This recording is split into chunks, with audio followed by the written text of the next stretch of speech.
아이, 시작을 안 놀렸으면 너가 놀려줘야지. 자, 배런이 최초로 뭘 주장했어. 근데 우리가 법지문이 좀 어려운 이유가 뭐야? 용어가 지금 생소한 말 또는 한자말 또 길게 쓰는 말이 많이 나오니까 어렵다, 그지? 찾아가자. 언론, 매체, 접근, 이용권. 그때 권위 붙었으니까 뭐야? 권리다, 그지? 우리가 찾아 먹어야 될 권리야. 언론, 매체, 접근, 그리고 이용할 수 있는 그 권리. 누가 해야 되겠어요? 우리 국민이 가져야 되겠지. 그러니까 최초로 주장했다. 그럼 이런 말, 최초로 주장했다라는 거는 그 이전에는 이게 허용되지 않았다는 거잖아요. 그렇죠? 그런 것도 우리가 초론해 볼 수 있고요. 다음, 이 언론, 매체, 접근, 이용권이 계속 반복되고 있음을 알 수 있지. 그 뭐야? 핵심 뭐야? 그지? 이것이 그러면 설명, 대상, 화제, 제시 된다, 얘. 이용권이란 국민이 주체 자신의 사상이나 의견을 밝히기 위해 언론 매체에 자유롭게 접근을 하여 이것을 이용할 수 있는 권리다 그랬다. 문장 기술일 때는 뭘 꼭 봐라. 주어서 소리를 보자. 국민이 이 매체를 그저 접근하고 이용할 수 있는 그 권리야. 이 언론 매체를 접근하고 이용할 수 있는 그 권리야. 이제 개념 정의는 필수다. 일단 핵심어에 대한 이해는 했다. 다음, 베런은 당시 미국과 영국 내 언론의 독과점으로 인해 여러분 이런 거 연습 많이 했대. 내용이 어려울수록 더욱더 우리가 준비해야 될 거. 눈 크게 뜨고 찾아야 될 거. 이런 문장 구조잖아요. 이 뭔데? 인과잖아. 뭐뭐로 인해, 뭐뭐에 의해, 인과, 주체, 소지. 그럼 봐봐. 영국과 미국 내 언론의 독과점 때문에 이거잖아. 국민의 다양한 의견을 표출할 수 있는 통로가 점점 사라지고 있대. 좋은 얘기 아니잖아. 문제 상황인 거야. 문제에 나오면 투표 소지. 그지? 그럼 문제 상황 나오면 늘 다음에 해결책 제시하잖아. 대안을 제시하거나. 그지? 그러면 문제가 지금 나왔다 싶으면 옆에다가 문제 정도는 짚고 지나가야죠. 그죠? 그리고 이 문제를 해결하는 게 그건 뭔데? 언론 매체 접근 이용권 이거겠지. 그치? 그래서 문제에서 중요한 건 독과점이었대. 사회경제에서 많이 봤던 말들인데, 그치? 지 혼자 다 차지하고 있어. 이 독과점 때문에 국민이 의견 표출이나, 그치? 뭐 이런 걸 못하고 있더란 말이야. 이런 문제를 그럼 해결하는 게 바로 언론 매체 접근 이용권이었다. 자, 그러면 이런 건 일종의 또 우리가 뭐가 될 수 있냐면 우리가 초반에 읽다가 그지 서술상 전개 방식 이런 문제 풀 때도 자주 나오긴 하는데 이런 언론 매체 접근 이용권이 나타나게 된 이유 또는 배경 이런 거 될 수 있는 거잖아요. 이렇게 그치? 이런 거 물어보는 거 선택지에 자주 봤을 거예요. 자, 또한 또니까 뭔데? 문제점이겠지. 그는 상업적 이익만을 추구하는 언론사가 보다 많은 시청자나 독자들을 확보하려고 사람들이 불편하게 여기는 주장이나 의견보다는 A가 아니라 B다. 그 구조야. 대중적인 주장이나 의견만을 전달하고 있다고 비판했어. 그러면 이 언론 매체가 그지 언론들이 좀 이렇게 좋게 우리 국민들을 이끌어가야 되는데 자기들 이런 거 안 한단 말이야. 그래서 불편하게 여기는 주장이나 의견보다는 대중적인 주장.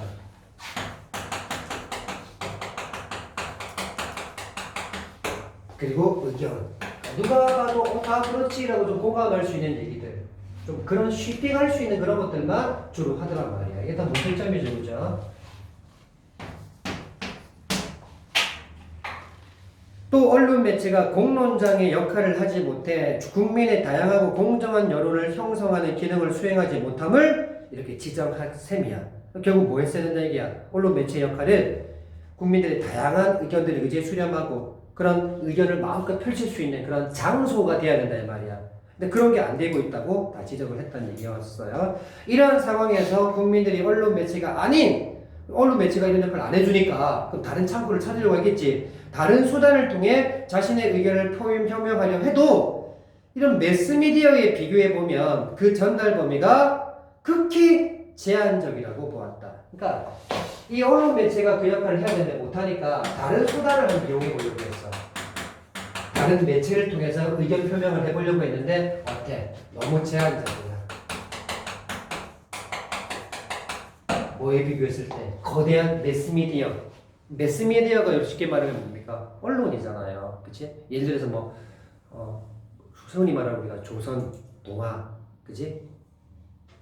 그리고 뭐 중앙일보 들어봤죠, 그죠? 조중동이라는 그런 메이저급 언론 매체들이 다들 자기한테 그죠? 뭐 광고해주는 그런 사람들에게는 절대 나쁜 말 안 하거든요.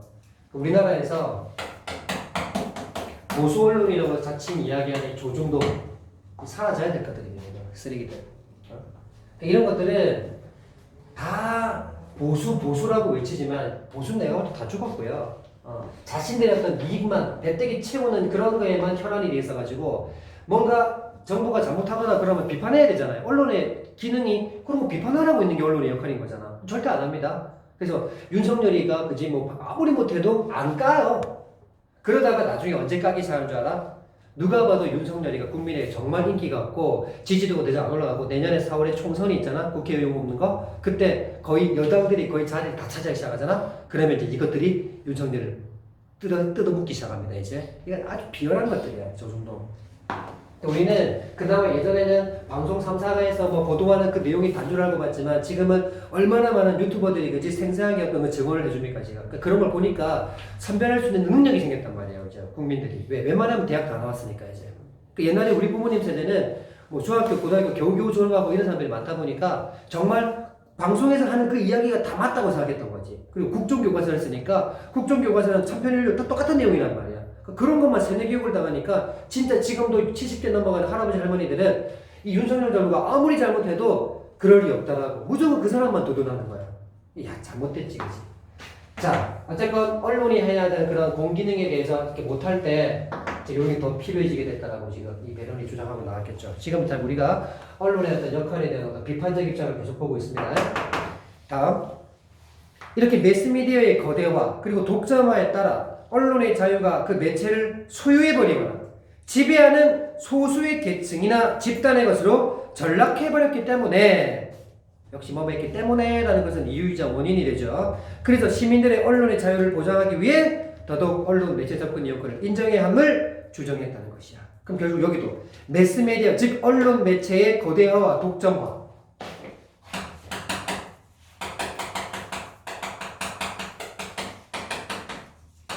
우리나라에서 제일 큰 기업이 어디야? 삼성이잖아요. 이런 삼성이 이런 조중동에게 엄청나게 많은 광고료를 냅니다. 그러니까 그 광고주가 안 좋은 그런 행동을 해도 절대 까지 않아요. 왜? 그 광고주한테 안 좋은 이야기를 기사에 까는 순간 광고 안 줄 거거든. 그러니까 결국은 계속 그 부를 축적하기 위해서 이런 짓거리를 하고 있는 놈들입니다. 걱정마. 자, 이것이 되면 어떻게 돼요? 언론의 자유는 결국 매체를 자기가 그죠? 마치 자기 것이냐 소유해버리고 또 몇몇이 지배하는 소수의 계층의 집단의 것으로 이 언론 매체가 몇 명의 어떤 소수의 집단의 것으로 다 전락해버리니까 이게 다 문제가 되어버리는 거예요. 그래서 이런 문제에 대해서 지적한 사람이 배런이었고 이런 문제를 해소하려면 더더욱 이런 것이 필요하다라고 주장하게 된 거였죠. 자, 이 문단까지 봤습니다. 그러면 이제 이 문단까지 봤을 때 여러분도 접근해야 될 문제들이 아까 있었죠? 20번에 이런 전반적인 어떤 내용의 흐름을 묻고 있는 문제이기 때문에 좀 더 읽어봐야 되겠지만 내용 확인하는 아까 문제가 하나 더 있었습니다. 21번에 그죠? 언론 매체가 1번 재량권을 남용한 경우 이런 가지 안 나왔습니다. 2번에 공공의 이익을 위한 보도가 타인의 명예를 훼손하는 민법 이런 가지 안 나왔죠. 3번 민법 안 나왔고요. 4번 언론중재법 이런 말 안 보였고요. 배런 있었죠. 배런은 시민에게 매체를 소유할 수 있는 권리가 주어지지 않아 언론의 자유가 소수의 것으로 전락했다라고 보았다. 여러분 이건 이제 풀 수 있어야죠. 지금 봐. 이 언론 매체가 소수의 것으로 지배되거나 소유되거나 전락했다라고 봤던 그 근거는 아까 뭐였어요? 거대와 독점화 때문이라고 얘기했잖아요. 그치? 그런데 지금 뭐라고 얘기했어요? 그 시민에게 매체를 소유할 수 있는 권리가 주어지지 않아서 그 언론의 자유가 소수의 지배 몇 명에게 전락했다고 얘기했나요? 아니잖아. 시민들이 이 매체를 소유할 수 있는 권리가 없어서 일부에게 돌아가 버린 거야? 아니잖아요. 그 언론 매체, 매스미디어가 거대화되고 독점화됐기 때문에 일부 소수가 지배하게 됐다라고 얘기한 거잖아요. 그러니까 이거는 지웠어야죠. 답은 벌써 나와버린 겁니다.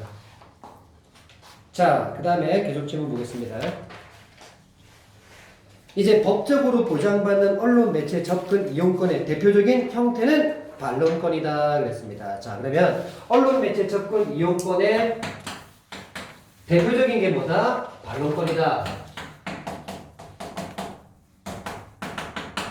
역시 우리 개념에 주목해야 되는 말이겠죠. 그렇죠? 이것은 반론권은 언론 매체에 의해 명예, 훼손 또는 비판, 공격 등으로 피해를 입은 국민이 자기와 관련이 있는 이 보도에 대해 반론이나 정정 또는 해명의 기회를 요구할 수 있는 권리다라고 해서 반론권 개념 정해줬네요. 그죠? 그럼 핵심적인 내용만 다시 한번 체크해보자. 뭐야? 일단 이 언론 쓰레기들이 일부 국민에게 뭐를 줬어? 난 나에게 모욕감을 줬어. 그지? 언론 매체가 국민에게 명예훼손을 했거나 또는 비판이나 공격을 했단 말이야. 그지? 명예훼손, 공격, 비판했어. 물론 하려면 할 수는 있겠지. 그게 어떤 상황인가 따라서 다르겠지만. 그런데 국민이 그것을 통해서 뭐 했어? 피해를 받은 거야. 그러면 안 되잖아. 그래서 피해를 입은 국민이 자기와 관련이 있는 그 보도에 대해서 뭘 주장하겠습니까? 그거 잘못된 건데요? 제가 이런 이유 때문에 한 건데요. 왜 그런 얘기는 안 해주십니까? 일방적 보도 아닙니까? 라고 반론을 제기할 수 있고, 혹은 그거 고쳐주세요. 바로 잡아주세요. 정정 또는 해명의 기회.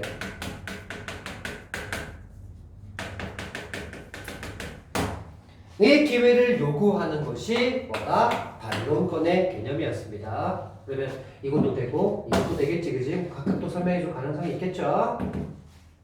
자, 이제 반론권은 언론 매체에 정정 및 반론 보도, 추후 보도 등을 청구할 수 있는 권리로 또 구체화된대. 그러면 반론권을 좀 더 또 구체적으로 설명해 주겠어.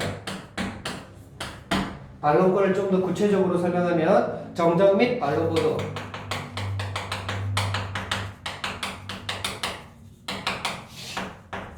그리고 추후 보도.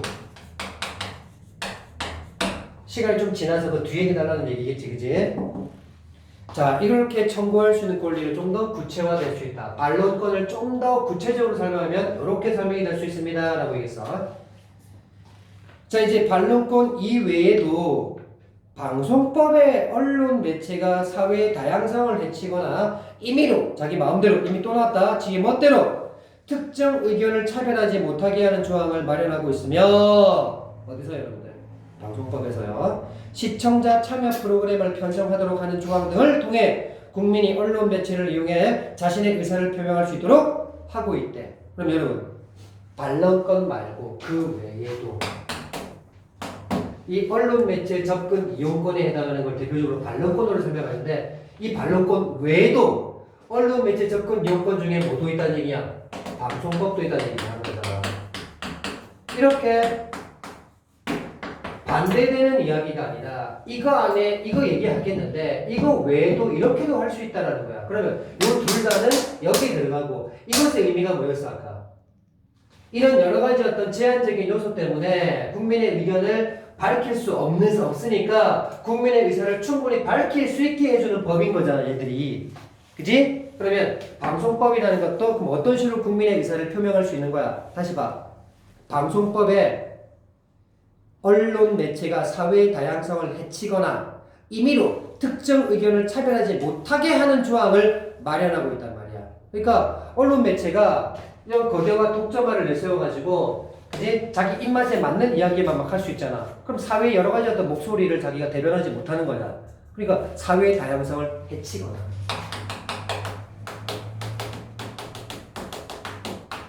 이거 안 하게 해야 되겠지.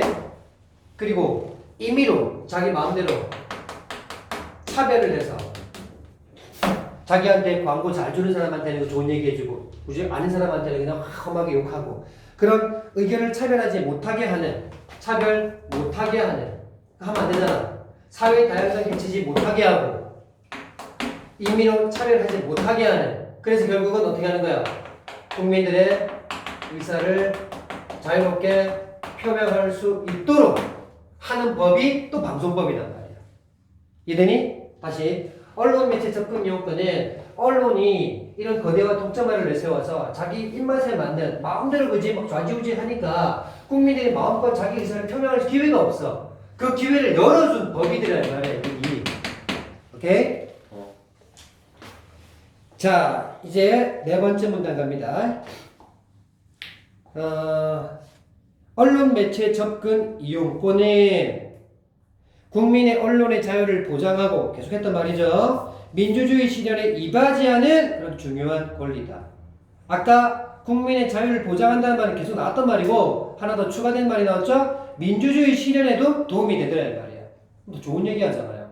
이 법이 가진 어떤 의미, 효과, 가치, 의의 이런 얘기하고 있죠. 그러나 그럼 뭔데? 안 좋은 얘기도 있다 이 말이야. 언론 매체 접근 이용권은 언론 매체가 신문 등의 표현 내용을 결정하는 권리인 편집권과 맞부딪힐 수도 있대. 자, 이 언론 매체 접근 이용권을 너무 국민에게 보장해주면 이 언론 매체는 신문 같은 거 만드는 집단인 건 알지, 그지? 그 뉴스 같은 거 만들 때 자기들이 편집을 또 자기들 안에서 이렇게 마음껏 할 수 있는 어떤 기회도 보장해줘야 되는데 그런 거 약간 막을 수는 있거든. 이해되니? 그러니까 언론 매체 이용권과 접근 이용권과 이 편집권. A라는 신문 기사 그 신문사에서 취재가 막 올라오면 그거를 내가 어떻게 배열하고 어떻게 넣고 어떻게 빼고 이런 거는 그 편집장이 할 수 있는 권리잖아. 그 권리를 이 국민에게 너무 자유를 보장해주는 이 권리가 약간 충돌이 될 수도 있거든. 이해되지, 그지? 그러면 이 편집권을 또 나는 또 보장해주긴 해야 될 거 아니야. 이해? 그래서 이 문제를 또 어떻게 해결하는지 보자. 이것도 하나의 문제가 지금 발생한 거잖아. 그럼 어떻게 해결하는지 보자. 이에 언론 매체에 일정한 기준의 재량권을 부여해 줌으로써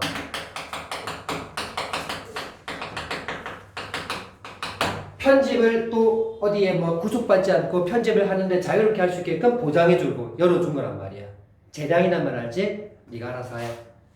자, 그리고 이제 만약에 언론 매체가 이 일정한 재량권을 이탈하거나 남용하면 이거 뭔데? 문제잖아 또. 얘들한테 편집권을 충분히 보장해 주려고 재량권을 부여한 거 이 문제 충돌을 그죠? 좀 해결할 수 있는 어떤 그런 해결책이었는데 그런데도 불구하고 언론 매체가 이것도 너무 남용한 거야. 문제점이야. 문제라고 이렇게 적어놨지? 그럼 또 해결해야 될 거 아니야. 그럼 어떻게 하는데?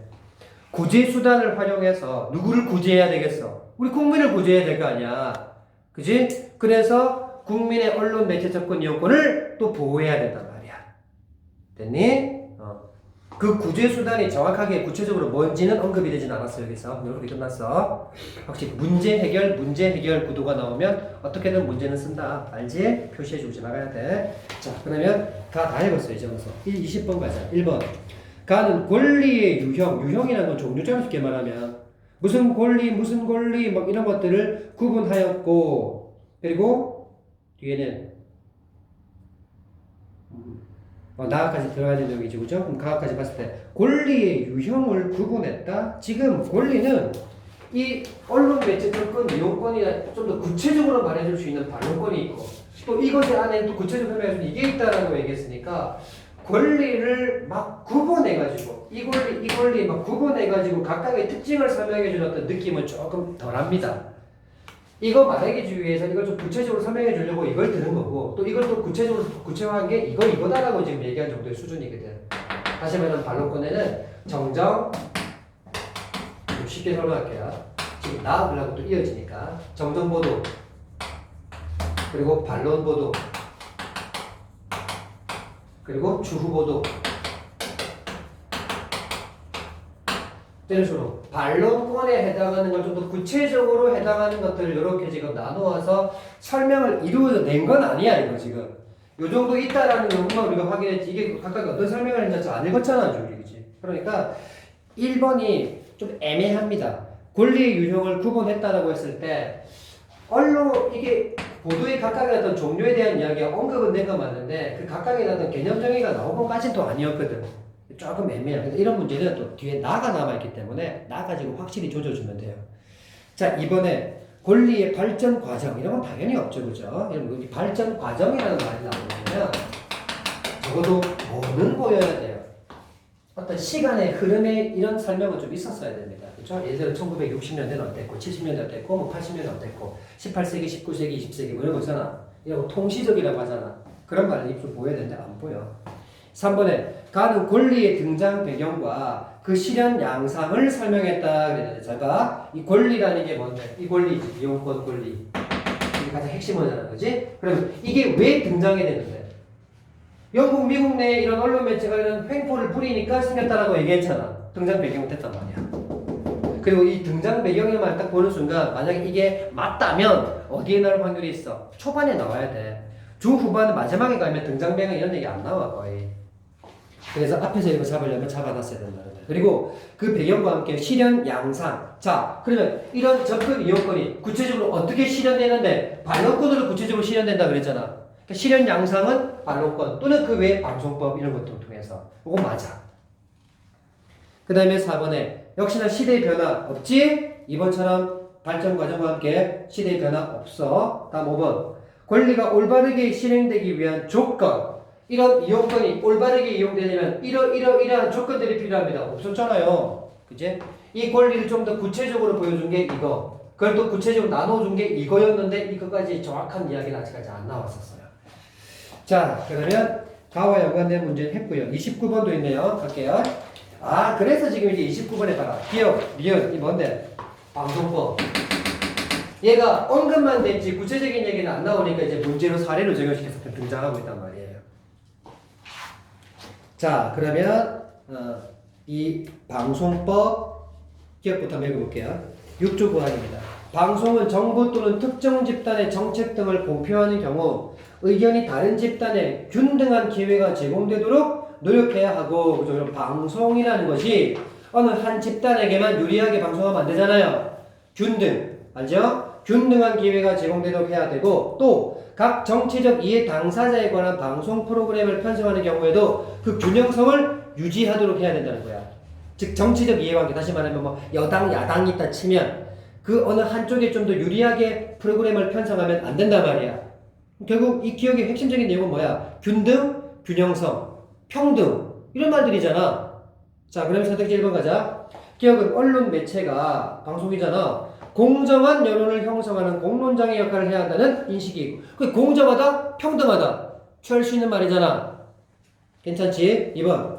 기억은 언론 매체에 의해 방송, 비판을 당한 국민이 반론의 기회를 요구할 수 있는 권리를 보장하고 있다. 여러분, 기억이 피해받은 국민이 언론 매체, 즉 방송 때문에 피해받은 국민에 대한 이야기예요? 전혀 아니잖아요. 또한 이 이야기, 선택지 2번에 대한 얘기, 쉽게 말하면 반론권에 대한 설명을 하고 있는 건데, 근데 지금 이 기억은 균등하게 해라, 평등하게 하라 이런 얘기하고 있는 기억이었어요. 그래서 이 비용과는 전혀 결이 안 맞다. 2번 정답 쉽게 찾았을 것 같습니다. 그 다음에 니은도 한번 볼까요? 6조 2항. 방송은 성별, 연령, 직업, 종교, 신념, 계층, 지역, 인종 등을 이유로 삼아 방송 편성의 차별도서는 안 된다. 이것도 지금 평등 이런 얘기 아닙니까? 자, 3번 선택지 니은은 언론 매체가 사회의 다양성을 해치지 못하도록 하고 있다. 이거 했잖아. 사회의 다양성을 해치지 못하도록 하는 게 방송법의 취지란 말이야. 그치? 그러니까 이거 맞는 말 맞잖아요. 차별도서는 안 된다고 또 얘기했다 얘가. 그치? 자, 그 다음에 디귿. 요거는 언론중재법에 대한 이야기로 언론 등에 의해 범죄 혐의가 있거나 형사상의 조치를 받았다고 또는 공표된 자는, 자, 언론에 의해서 너 범죄 혐의가 있지? 너 형사상의 조치를 받았어? 이런 식으로 보도 또는 공표된 자라면, 사람이지, 그에 대한 형사 절차가 무죄 판결 또는 이와 동등한 형태로 종결됐을 때는 그 사실을 안 날부터 3개월 이내에 언론사 등에 이 사실에 관한 추후 보도의 게재를 청구할 수 있다. 그래서 쉽게 말하면 이거 뭔데? 추후 보도할 수 있는 그 사례를 적용시키는 거잖아. 쉽게 말해서 뭐야? 언론 매체에 의해서 국민이 지금 피해봤단 말이야. 아무 죄가 없는 사람이었는데 이 사람한테 어떤 보도가 돼버린 거야. 범죄 혐의가 있다. 형사상의 조치를 받았다. 이런 식으로 보도를 해버린 거야. 근데 이 사람은 뒤에 보니까 어떻게 됐어? 형사 절차가 무죄 판결이 났거나 또는 이와 동등한 형태로 사건이 끝나버린 거야. 그럼 이 사람 죄가 있어 없어? 없는 사람이잖아. 그 얼마나 억울하겠어. 그 이 사람은 방송에게 뭐 해야 되겠어? 너 나를 이렇게 잘못 보도했으니까 바로 잡아줘. 추후 보도 똑같은 동일한 어떤 양을 가지고 똑같은 형태로 날 똑같이 보도해줘야 돼? 라고 추후 보도를 요청할 수 있단 말이야. 그치? 근데 3개월 이내에 하랍니다. 우리가 법에서 기간 나오면 중요한 거 알죠? 자, 그러면 4번, 5번도 보세요. 다 맞는 말입니다. 매스미디어를 소유하지 않아도, 그렇죠. 개인이 어떻게 매스미디어를 소유할 수 있겠습니까? 하지만 언론의 자유를 보장받을 수 있도록 해주고 있더란 말이야. 이렇게 추후 보도를 해달라고 하는 것이 이 해결책이잖아. 다음 5번. 언론 보도로 피해를 입은 사람이 자신의 의사를 표명할 수 있도록 해주는 게 추후 보도 맞잖아. 그럼 봐봐봐. 이거 다 반론권에 들어가는 내용이었다, 아이가. 반론권은 왜 하는데? 피해받은 사람이 할 수 있는 그 선택지 아닙니까? 그치? 오늘 가만히 있으면 어떻게 되겠어요? 이런 일이 계속 생길 거 아닙니까? 그러니까 이 국민들의 억울함을 풀어줄 수 있는 권리란 말이야. 그 중에 하나, 추후 보도. 이게 사례로 지금 나타난 거예요. 자, 그 다음에 나아갑시다. 언론 보도에 의해 이렇게 명예나 권리를 침해받을 때에는 어떻게 해야 될까? 비슷한 이야기 맞지? 결이 비슷하다. 그러면 이렇게 피해를 받게 되면 당연히 있으면 안 되지. 어떻게 해야 되는데? 이거 하거나 이거 해달라고 해야지. 명예훼손죄로 고소할 수도 있지만 판결이 나오기까지 시간이 오래 걸린단 말이야. 뭐 하면?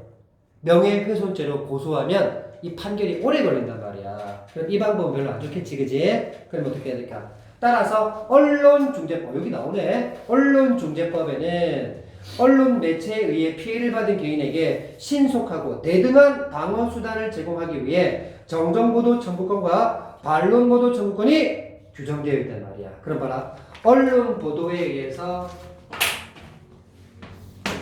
피해를 받은 사람이 어떻게 구제가 될 수 있을까요? 라고. 그치? 그 구제받을 수 있는 어떤 그 설명해 주겠다는 얘기야. 그것이 바로 언론중재법이야.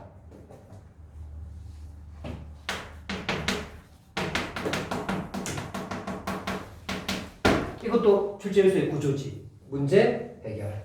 그치? 그럼 이 언론중재법 안에는 두 가지가 있다는 얘기야. 뭐뭐 있다? 정정보도 청구권. 그리고 반론보도 청구권. 뭐하고 비슷하니? 반론권하고 비슷하잖아. 그죠? 자, 이 두 개는 여기서 있던 내용이라고. 오케이? 반론권 성격하고 안 다르단 말이야, 이거. 자, 먼저 정정보도 청구권은 그렇습니다. 정정보도 청구권. 대립 때는 개념 있으면 잡아둬야 되겠죠?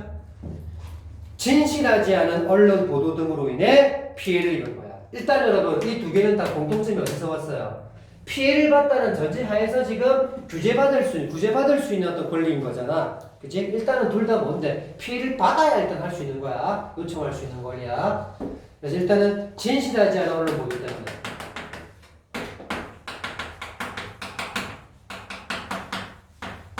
이것 때문에 피해를 받았어. 그러니까 그 내용의 잘못을 바로잡아 달라고. 이게 정정이잖아. 그치?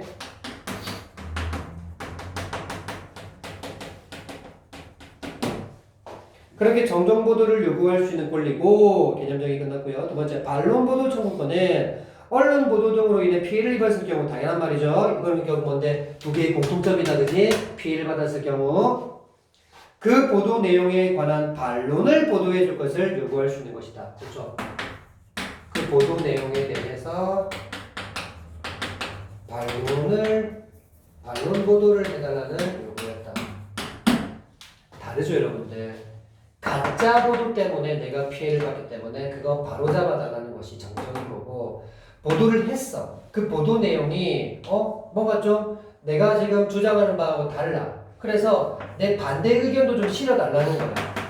내 의견도 좀 실어달라는 거야. 그러니까 아예 가짜 뉴스니까 바로 잡아달라는 거고, 이거는 그 보도한 내용에 대해서 나는 다른 의견일 수도 있는 거야. 그 보도 내용에 내 의견은 다르니까 그 다른 의견 실어달라는 이야기인 거야. 다른 겁니다. 자, 다음. 이제 정정보도를 청구하는 피해자는 원 보도가, 원래 나간 보도가 허위임을 입증해야 한대. 지금 이 정정보도의 중요한 특성을 지금 하나 설명인 거예요. 이 정정보도를 청구하는 피해자는 일단 피해를 입었지. 원보도에 대해서 원보도가 뭔데? 진실하지 않은 보도가 이것이 원보도겠지, 그지? 이 원보도가 허위라는 것은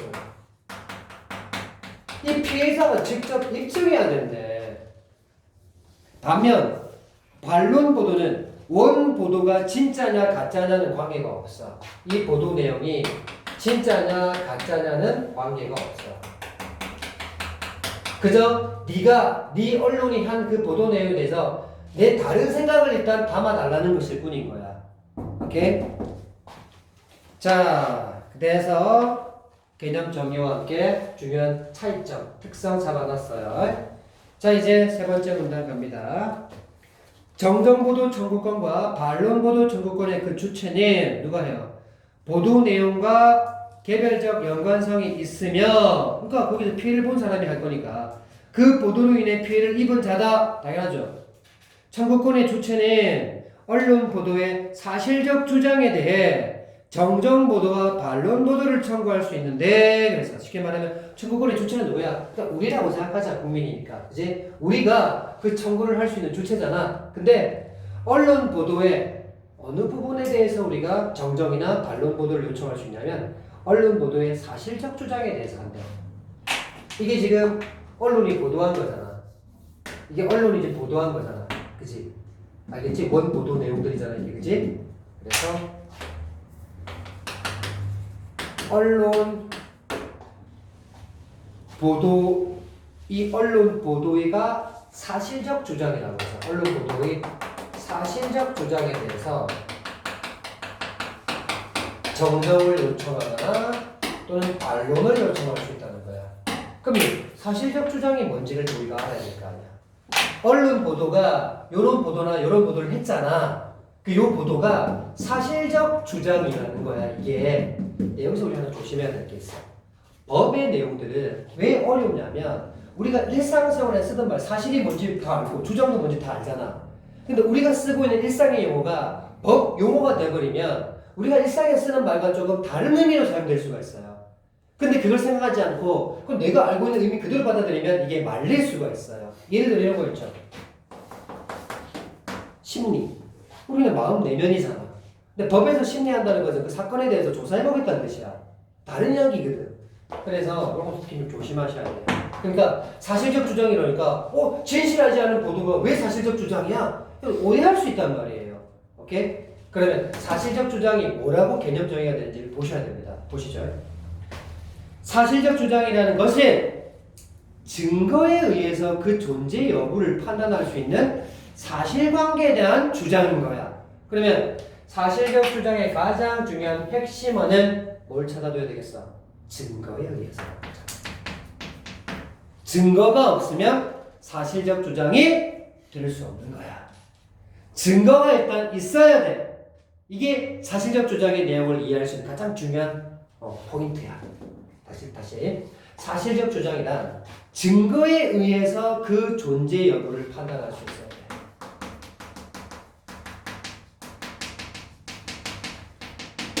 그 존재의 여부, 그 존재가 있다 없다를 판단하려면 증거가 있어야 된다는 얘기야. 이게 없으면 사실적 주장이 안 되고 증거가 있어서 그 존재의 여부가 판단될 수 있다면 그들이 한 언론 보도의 내용은 사실적 주장은 되는 거야.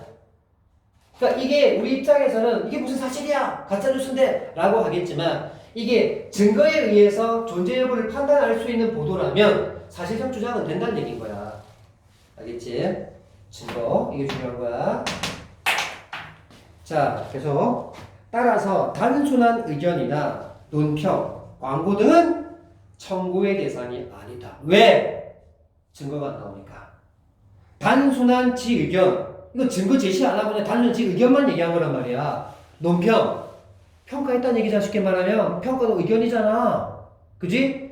여기에 어떤 증거를 대고서 그런 의견이나 논평을 했다면 사실적 주장이 되는데 그게 없고 해버린 거는 사실적 주장이 아니다. 오케이? 그래서 피해자는 해당 언론 보도 등이 있음을 안 날로부터 나오네 여기 3개월 이내에 정정 또는 반론 보도를 청구할 수 있는데 해당 언론 보도 등이 있은 후 6개월이 지났을 때는 이를 청구할 수가 없다 그랬어요. 지금 여러분 무슨 법 보고 있죠? 우리 언론중재법 보고 있습니다. 정정 보도 해달라고 요청하거나 반론 보도 해달라고 요청할 수 있으려면 일단 이 잘못된 보도에 대해서 내가 안지 얼마? 3개월 이내에 해야 돼.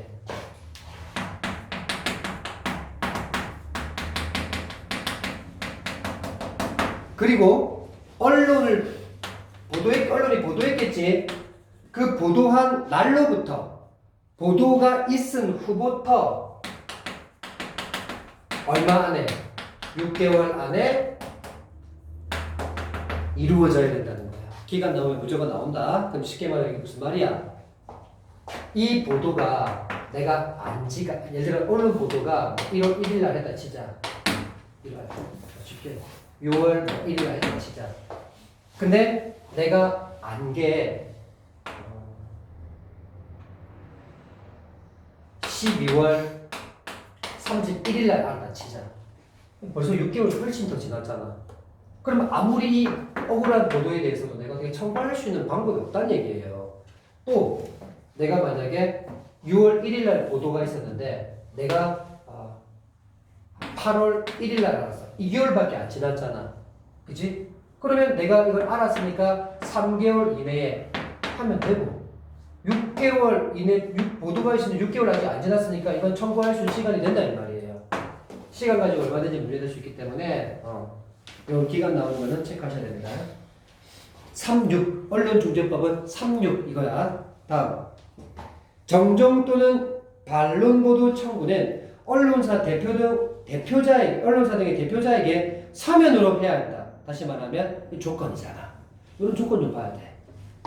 우리 피해받은 국민이 정정해주세요, 반론해주세요 라고 요청할 수는 있는데 그건 어떻게 한다? 찾아가서 막 말로 이렇게 하는 게 아니라 글을 써서 서면으로 제출해야 된다는 얘기야. 서면 제출.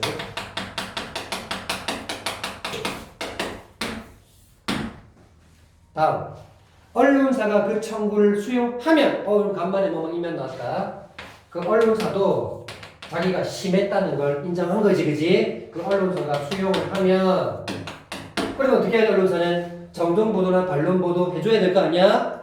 또 그 기간이 있네. 그 청구를 받은 날부터 7일 이내에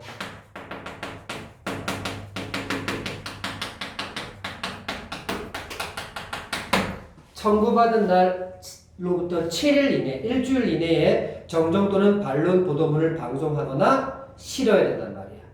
TV 한 번씩 보면 뉴스 같은 거 보면 뉴스 시작하기 전에 자막에 해서 죄송합니다 이런 거 하면서 나올 때 있어. 정정 보도 해주는 거지, 반론 보도는 해주는 거지. 이때의 보도가 무슨 보도야? 정정 보도, 반론 보도 다 되는 거지. 이때의 보도는 원 보도와 이거 원보도와 동일한 채널과 동일한 지면에서 이루어져야 하고 방송 진행자도 그 보도문을 읽을 때 통상적인 속도로 읽어줘야 된단 말이야. 자기들이 잘못한 것에 대해서 그냥 빨리 말해보고 지나고 그러면 안 된단 말이야. 그치? 왜 그럴까? 이거 기억은 여러분 이유 물어보는 문제가 나왔습니다. 22번에 기억의 이유를 추론한 내용으로 가장 적절한 걸 찾아가게 되는데 이 기억 뒤에 보면 이제 문단이 바뀌어져 있고요. 그 바로 앞에서는 이 이유에 대한 답의 근거를 찾기가 좀 힘듭니다. 그치? 기간 나오고 사실적 주장에 대한 개념 설명 나오고 그렇기 때문에 딱히 없었어요. 그래서 이 문제가 좀 더 난도가 있어집니다. 왜요? 이 답의 근거가 멀리 떨어져 있기 때문에 그래요. 그럼 어디 있느냐? 1문단 다시 돌아가셔야 돼요. 지금 우리가 보고 있는 이 정정보도 요청과 반론보도 요청을 제기했을 때 언론사가 그걸 수용하고 그 받은 날로부터 7일 이내에 이걸 해줘야 된다 그랬잖아. 근데 그 해줄 때 기억이잖아. 어떻게 해줘야 된다? 이 원래 나갔던 보도의 양만큼 그리고 이 보도했던 그 채널에 그대로 그 보도문 읽는 사람도 정확한 그 했던 워딩의 속도 그대로 다 지켜줘야 된다 그랬잖아. 왜 그랬을까? 언론중재법에 대한 이야기로 다시 돌아가야 된다는 얘기야. 그 언론중재법에 대한 이야기가 어디서 나왔냐면 1문단에서 나왔어. 다시 한번 봐봐. 세 번째 줄. 따라서 언론중재법에는 언론 매체에 의해 피해를 받은 개인에게 신속하고 대등한 방어 수단을 제공하기 위해 정정보도 청구권과 반론보도 청구권이 규정되어 있다 그랬잖아. 지금 이 기억이 누가 한 건데 피해 입은 사람이 피해 정정해주고 반론해 달라고 했을 때 나타나는 거잖아. 그 답의 근거가 그래서 1문단 여기서 본 거야. 이 피해받은 사람이 그 피해를 좀 최소화해주기 위해서라도 빨리 보도해주고 정정보도 반론보도 그리고 통상적인 그런 속도와 딱 똑같이 모든 걸 대등한 방어 수단으로 유지해주기 위해서라는 거야 이게 다. 오케이? 그래서 22번에 1번 선택지. 원래 나간 보도와 똑같은 효과를 낼 수 있어야 될 거 아니야. 그지? 원 보도는 이만큼 해놓고 정정보도 반론보도는 이만큼 해주고 그러면 안 되잖아요. 대등하게 해줘야 된단 말이야. 그래서 답이 1번이 됐던 거야. 나머지는 읽을 필요도 없어요. 근데 5번이 조금 어려웠다고 생각하는 사람이 있을 수 있을 거야. 선생님 5번 했는데요. 그지? 봐봐. 양측의 주장을 같은 방식으로 제공해서 양측이 뭔데? 피해받은 쪽 그리고 언론 쪽. 그지? 양측의 내용을 같은 방식으로 제공해서 옳고 그름에 대한 판단을 시청자 또는 우리 독자가 내리도록 하기 위해서. 선생님 대등하게 해주는 거 이것도 같은 맥락 말 아닙니까? 비슷하게 보인단 말이야 이것도. 맞지 그지? 근데 왜 안 되느냐? 지금 이 기억은 정정보도 반론보도를 다 포함한 설명이었던 게 기억이에요. 근데 이 선택지는 옳고 그름에 대한 판단을 시청자 또는 독자가 내리도록 하기 위해서인 거는 이거 뭔데? 똑같은 방식으로 제공해서 하는 거야. 이거는 반론보도에 대한 이야기는 될 수 있어. 근데 정정보도에 대한 설명은 관계가 없어. 정정은 아예 맞지도 않은 내용들을 바로 잡아달라고 하는 그런 정정보도의 요청인데 이거는 대등하게 그 옳고 그름에 대한 판단은 결국 시청자나 독자가 내리는 거야. 그거는 뭔데? 진위 여부와 관계없이 이루어질 수 있는 것이기 때문에 반론보도에 대한 해당하는 설명만 되는 거야. 여기는 아예 이 보도 내용 자체가 잘못된 거기 때문에 시청자가 독자가 판단할 때 잘못된다 안 된다 판단을 할 수가 없는 거예요. 아예 잘못된 거니까 이거는. 근데 이거는 진위 여부와 관계없는 내용이니까 그것에 대한 판단은 독자가 내린다 그랬잖아. 그래서 이거는 반론보도에 해당하는 설명인 거야. 그래서 두 가지를 다 아우르는 게 기억이었는데 이 5번은 요거에만 해당되는 설명이기 때문에 틀린 거야. 이 좀 어려웠던 선택지야, 이 5번이. 자, 그 다음에 우리 23번에 풀었긴 했지만 디귿의 언론중재법이 왜 여기에 들어갔는지 이제 알겠네. 3개월 이내에 하라는 이야기가 다 지금 이 내용과 연관이 있네. 근데 왜 바로 바탕으로 했을까요, 그지? 자, 그 다음에 나머지 또 가겠습니다. 이제 만약 언론중재법상 정정보도를 청구할 수 있는 기간이 지났다면, 여러분 그 기간이 얼마였죠 아까?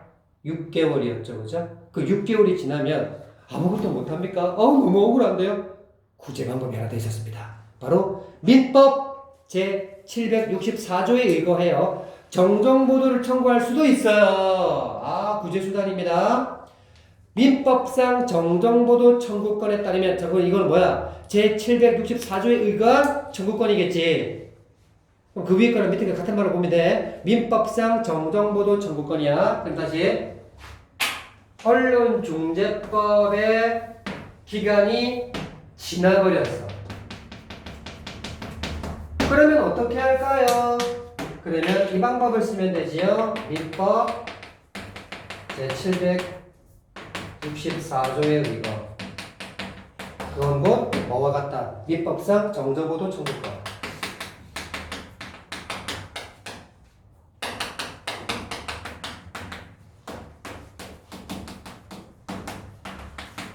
이게 구제수단이 된다, 그제? 이에 따르면 언론 보도 등으로 명예를 훼손당한 우리 국민은 언론 보도가 있음을 안 날로부터 3년 이내에 법원에 소송을 제기할 수 있다는 말이야. 아, 기간 좀 크다, 길지, 그지? 여기는 안지 3년 이내. 아까는 3개월 이내. 언론중재법은 3개월밖에 안 됐지만 민법상 정정보도 청구권에는 3년 이내 하면 된다. 그리고 소를 제기하고, 소는 소송이다. 해당 언론 보도가 있은 후 10년이 또 지났을 때는 할 수가 없대. 어쨌든 기간 좀 기네. 보도가 있은 후. 자, 언론중재법은 36. 민법상 정정보도 청구권은 30. 오케이? 자, 그래서 민법상 정정보도 청구할 때는 언론사 등의 대표자뿐만 아니라 잘못된 언론보도 손해를 가한 그 기자도 고발할 수 있고 편집자 등에 대해서도 공동으로 다 고발할 수 있는 거야. 청구할 수 있는 거야. 그런데 민법상 정정보도 청구권이 성립하려면, 여러분 또 이만 붙었다. 조건이지. 민법상 정정보도 청구권이 성립하기 위해서는 조건이다. 출제 요소겠지. 언론중재법과 달리, 자, 대비다. 이렇게 할게. 그래서 언론중재법과 달리 언론사의 고의 또는 과실이 있다는 것과 그 언론사의 고의 또는 과실, 잘못이죠. 예, 있다는 것과 또 해당 보도에 위법성이 있으니 이 보도가 법에 어긋났다. 이게 있다는 게 입증되어야 한대. 아, 쉽게 안 해주네. 좀 절차가 까다롭다. 만약 언론 보도가 타인의 명예를 훼손했다 하더라도 해당 보도가 공공의 이익을 위한 것일 땐 위법이 아니라고 인정된대. 그러면 우리가 청구해도 우리가 안 된다는 얘기야. 그치? 자, 그럼 또 뭐뭐 1대1 나왔으니까 출제 요소겠지, 그치? 정리하자. 지금 보도가 위법하면 이 위법이 입증되면 내 청구권이 먹힌다는 얘기잖아. 그치? 그런데 위법은 한데 이 위법은 한데 뭐 공공의 이익을 다시 할까? 이거와 지금 대척점에 있는 얘기를 하고 싶은 거예요. 여기서 다시 만약 언론 보도가 타인의 명을 훼손했어. 이거 지금 다 외우는 건데 피해를 받았기 때문에 왔던 거 아니야, 그지? 그래서 피해를 받았지만 피해는 받았는데 해당 그 보도가 공공의 이익을 위했던 거야. 이 보도를 한 언론 매체도 이 보도를 하게 되면 한 개인이 피해를 볼 건 알았어. 근데 안 할 수는 없었던 거야. 왜? 보다 더 큰 공공의 이익이 있었기 때문에. 이 보도 내용 자체가 명분이 생긴 거야. 이해돼? 그래서 이렇게 공공의 이익을 위한 것일 때는 위법이 안 된다는 거야. 아까 봐라. 이런 정정보도를 요청하거나 반론보도를 요청하는 이유는 다 왜 때문이야? 피해를 받았기 때문에 하는 거였잖아. 근데 피해를 받았고, 그치? 피해를 받았으면 당연히 할 수 있는 거라고 우리가 지금 위에서 배워왔잖아. 근데 피해를 받았음에도 불구하고 그 언론 보도의 내용이 보다 더 큰 공공의 이익을 위한 보도의 내용이었던 거야. 그럴 때 위법이라고 하지 않는 거야. 결국 우리가 이런 청구를 할 수가 없게 되는 거지. 뭐 한다 하더라도 우리를 인정해주지 않는 거겠지. 이 언론 보도의 손을 들어주는 거란 말이야. 이게 중요하지. 공공의 이익이라면. 자, 이처럼 민법상 정정보도 청구권은 언론중재법상 정정보도 청구권을 행사하는 것보다 그렇지 엄격한 성립 요건을 필요로 하고 있단 말이야. 그러니까 얘가 좀 절차가 복잡하다는 얘기야. 자, 마지막입니다. 정정보도 청구권 및 반론보도 청구권이 이거 두 개지. 정정보도 청구권, 반론보도 청구권은 피해를 입은 개인의 입장을 제공하게 하여 개인의 피해 회복을 돕고 우리 사회가 진실을 발견하고 올바른 여론을 형성하는데 도움을 준다. 그리고 피해를 받은 사람이 그치? 자신의 억울함을 그치? 뭔가 말할 수 있는 창구 역할을 해줬다는 얘기잖아. 그치? 그럼 이거 뭐야? 의. 자, 20번에 1번. 나는 권리의 주체를 법률의 내용에 따라 분류했다. 권리의 주체를 법률의 내용에 따라 뭘 분류했는데요, 지금? 권리의 주체는 지금 우리 국민인데 그런 거 좀 없어요. 2번에 나는 권리의 실행 과정에 나타나는 한계를 지적했다. 권리를 이렇게 무슨 권 이 권리를 실행하는 과정에 나타나는 한계라면 이거는 뭐 있을 수는 있겠지. 왜냐하면 이 언론중재법 같은 경우는 안지 3개월 이내 또 보도가 있어도 6개월 이내에 그걸 해야 되는 게 중에 보면 한계일 수 있잖아요. 그렇죠? 이런 것도 마찬가지겠지. 이런 건 중에 한계일 수는 있겠다. 하지만 앞에서 가에서 확실히 틀렸기 때문에 답이 안 된다. 다음 가는 3번에 나는 근거한 법에 따른 권리의 성립 요건 차이를 비교했다. 그렇죠? 근거한 법에 따른 뭔데? 민법이냐 아니면 뭐 언론중재법이냐 이런 거에 따른 권리의 성립 요건 차이를 설명했다. 언론중재법하고 민법에 따른 이런 정정보도 청구권 이걸 지금 비교했잖아요. 그리고 기간도 다르고요. 그치? 그래서 이것보다 이것이 성립되려면 요건이 더 절차가 더 까다롭다라는 이야기 해줬잖아요. 그죠? 그러니까 이거 맞는 말이죠. 자, 그 다음에 4번에 나는 다른 권리와 대비하며 권리의 특성을 분석했다. 다른 권리와 대비했다는 거면 언론중재법이라는 이 권리와 민법상 청구권 뭐 이 정도라고 보면 이건 뭐 괜찮다고 볼 수 있겠죠. 다음 5번에 나는 권리의 실행으로 인해 변화된 양상사 이런 거 없어요. 자, 그 다음에 24번에 나를 바탕으로 보기를 탐구한 내용으로 적절치 않은 걸 찾아갑니다. 땡땡 동물병원을 운영하는 A씨는 땡땡 신문의 기자 B가 자, 일단 동물병원 운영하는 사장 A, 기자 B가 제보 내용에 대한 별도의 취재도 없이 보도한 기사 때문에 매출이 줄어드는 피해를 입었다. 그럼 A가 피해자잖아. 됐니? 국민이야. 얘 들고 있자. B가 기자였고 이 사람한테 우리는 청구권 행사할 수 있겠지. A는 다음의 내용으로 땡땡 신문의 대표자 C 또는 기자 B에게 정정 및 반론 보도를 요청하고자 한다 그랬습니다. 우리 정정 및 반론 보도 요청할 때는 그 대상자가 대표자, 기자, 뭐 편집자 다 될 수 있다고 그랬죠. 그걸 좀 이렇게 해놨습니다. 자, 그래서 본 신문은 2022년 9월 1일자 신면에 땡땡시 소재 동물병원 입원한 반려견 방치하고 처방전도 발급하지 않았다라는 제목으로 땡땡시에 있는 모 동물병원이 입원한 반려견에게 먹이를 주지 않았으며 처방전도 발급하지 않고 의약품을 투약했다고 보도를 해버린 거야. 이게 뭔데? 원보도일 거 아니야. 그지? 그럼 이 원보도 내용에 대해서 그러나 해당 동물병원의 CCTV 영상을 확인한 결과 동물병원의 직원들이 입원한 반려견에게 적정량의 먹이를 제공한 것으로 밝혀져 이를 바로잡는데 여러분 이를 바로잡았다는 얘기는 뭔데?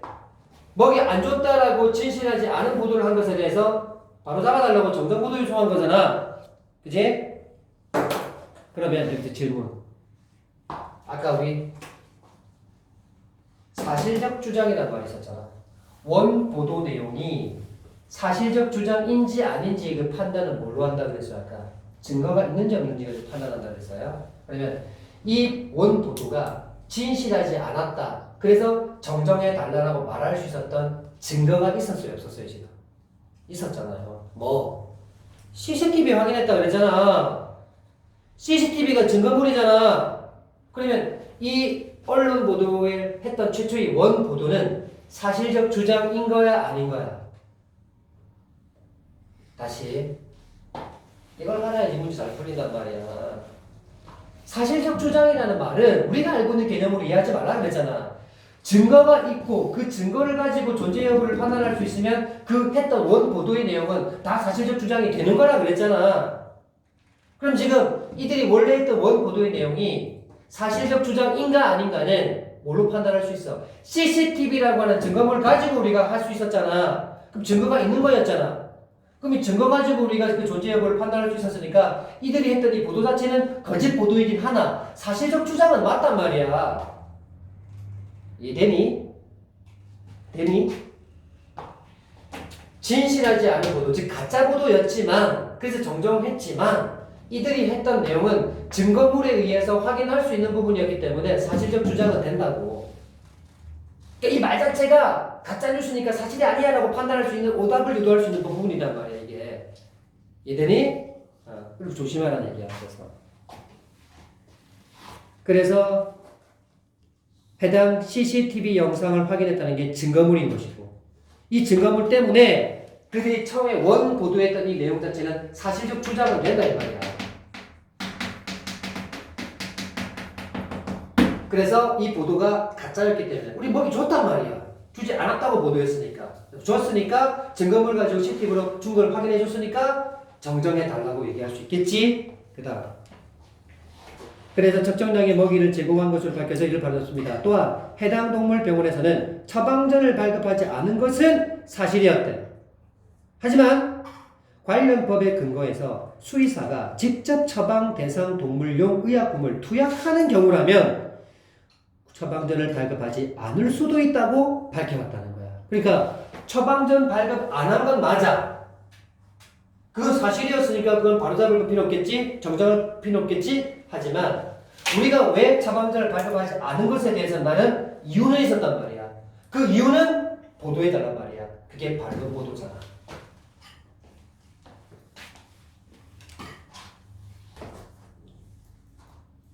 너희는 이렇게 주장했지만 그 주장은 진짜나 가짜나를 밝히자는 게 아니라 우리는 이런 이유가 있었기 때문에 처방전을 발급하지 않으니까 우리의 의견도 표명해 달라는 거야.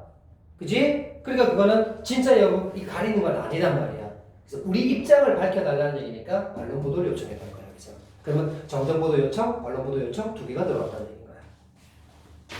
안 나올 수가 없지. 지금 사례 적용 문제는 왜 나옵니까? 제일 중요하게 언급했던 이야기를 사례로 들 수밖에 없어요. 나온다 생각해야 돼. 자, 1번. A가 별도의 취재를 하지 않은 B에게 이런 시래기 같은 이런 기자들 아니야. 그치? 정정 보도를 청구하려면 법원에 소를 제기해야겠고. 정정 보도를 우리가 하려면 소를 제기하라고 그랬잖아요. 그렇죠? 소송하는 겁니다.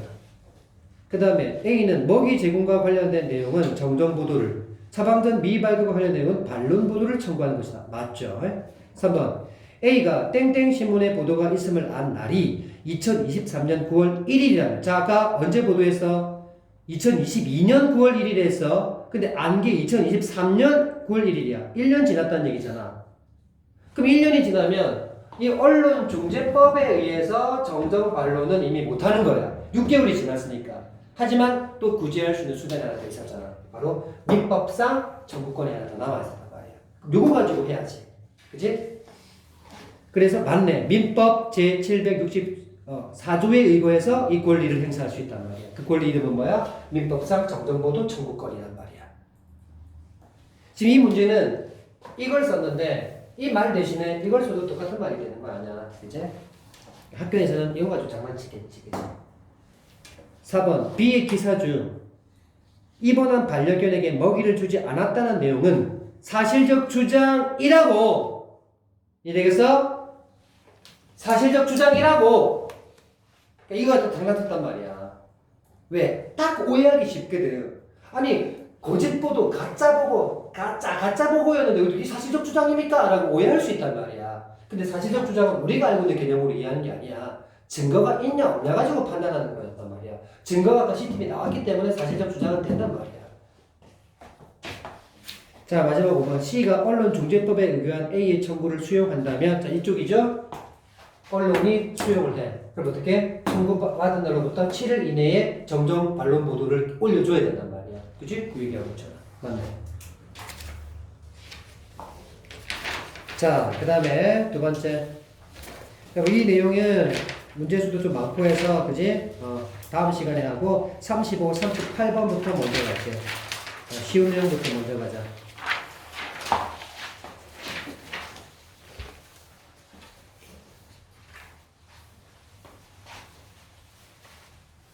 수요일 날 삼성여고야. 수요일 날 11일 날 오지는 못하겠지. 그죠? 그죠? 아니 누구 12일 날 시험 하다. 11일 날 치나? 17일. 아. 삼성여고는 11일 날 독서 치잖아. 그죠? 11일 날. 맞네. 11일 날 와도 되겠네. 맞네. 자, 볼게요. 다산 정약용이 문제부터 보자. 35번에 다산 윤리학의 내용으로 적절하지 않은 걸 물었습니다. 그리고 36번에는 기억의 의미 물었고요. 기억 살짝 봐야죠. 사무주관적 공동 세계란 말 나왔습니다. 그래서 잠깐만 여러분 이거는 솔직히 이거 실제로 풀 때 틀린 문제 있는 사람 다 맞췄나? 물어보는 이유가 너그 지금 혹시나 26, 30번이 이거보다는 이게 좀 더 어려웠던 질문이라서 혹시 이거를 혹시나 시험 혹시나 나오면 이거 못 듣고 시험 칠 수 있잖아. 그래서 이거 하려고 지금 물어보는 거야. 다산 적용을 한 거지. 이거 하려고 지금 물어보는 거야. 기억이 안 나? 그러면 혹시 모르니까 이거를 할게. 다산 적용하고 상대적으로 좀 쉽게 풀었으니까 이걸 할게. 오케이? 시간상 아마 다 보지를 못할 수 있을 거야. 내용 제대로 내용부터 쭉 갈게. 간다. 출제 요소 문제는 좀 짚어보는 거 시간상 좀 뺄게. 간다. 우리는 냄새를 어떻게 인식할까? 냄새의 원인이 되는 기체 상태의 분자가 코로 들어온 후 몇 가지 과정을 거쳐. 자, 우리 과학이다. 과정, 인과 너무 중요하죠. 그러면 이 코로 들어온 이 기체 분자가 몇 가지 과정을 거쳐서 이 뇌에서 냄새를 인식하게 된대. 쉽게 말하면 이거 아니야. 기체 분자가 우리 길거리가도 아씨 무슨 냄새야. 맛있겠는데 막 하잖아. 요즘 같으면 가로수에 은행 떨어져서 그지. 벌써 은행 냄새 안다 이가. 기체 분자가 코를 통해서 뇌로 들어오는 거야. 그죠? 기체 분자의 구조가. 그런데 요 사이에 좀 많은 어떤 과정이 일어난단 말이야 지금. 그 과정을 지금부터 알아보자는 얘기야. 가자. 자, 과학자들이 분자의 구조와 뇌가 인식하는 그 냄새 사이에 직접적인 관련이 있다고 추측을 하고, 쉽게 말하면 이 분자 구조 자체가 바로 뇌한테 가서 우리가 이 냄새가 무슨 냄새야 라는 걸 바로 인식할 수 있다라고 일단 판단을 했던 거야, 이 과학자들이. 근데 뒤에 보면 아시겠지만 이 기체 분자 구조가 뇌한테 바로 다이렉트로 가는 게 아닌 게 답인 거야. 오케이? 그래서 이 사람 일단 이 과학자들은 이 기체 분자의 구조가 내가 인식하는 냄새랑 직접적인 관련이 있다라고 지금 생각하고 있는 거야.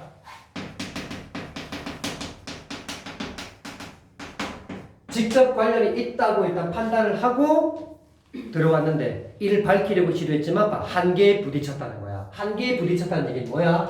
직접적인 관련이 아니더라는 얘기인 거잖아. 이 사이에 우수한 뭔가가 항상 일어난다는 얘기인 거잖아. 됐니? 다음. 단일 분자 물질이 농도에 따라 전혀 다른 냄새로 인식되는 경우를 설명할 수가 없었기 때문에 분자 구조 자체가 바로 그 냄새다라고 내가 인식하지 못했던 거야. 쉽게 말하면 단일 분자 물질이 하면 똑같은 물질이야. 단일 분자 물질 똑같은 물질인데 얘가 농도가 낮고 높음에 따라서 다른 냄새로 인식된단 말이야. 그러니까 똑같은 물질이면 똑같은 냄새가 나야 되는데 아니라는 거지. 그러니 그 기체 분자 구조 자체가 바로 그 뇌의 그 냄새로 인식되는 건 아니었다는 얘기인 거야. 이해돼? 이후 다른 감각들의 자극이 전기 신호로 바뀌어 인식된 것이라는 점에 착안을 해서 후각을 이해하려는 접근이 도입이 된 거야. 그러면 과학자들이 처음에 이게 바로 다이렉트로 뭔가 갈 거야 라고 생각한 게 이제 무너지다 보니까 이거 어떻게 후각을 우리가 설명하지? 하다가 다른 감각기관은 자극이 있으면 이 자극이 반드시 뭐로 바뀌더라? 전기 신호로 바뀌어서 이 자극이 결국 무엇이었는지 우리가 알게 되더라는 거야. 그럼 그거를 후각에도 적용시키겠다는 얘기지. 그러면 여기서 이제 뭐가 중요해지겠어? 전기 신호로 바뀐다는 게 중요한 포인트잖아. 후각도 이 전기 신호 때문에 무슨 냄새야라는 걸 알게 된다는 거야. 됐니? 그래서 기존에 가지고 설명은 안 되니까 다른 감각을 이제 떠올려서 그걸 가지고 유추해서 이걸 적용시키려고 했다는 얘기야. 그러면 20세기 후반에 미국의 과학자인 엑설과 버그는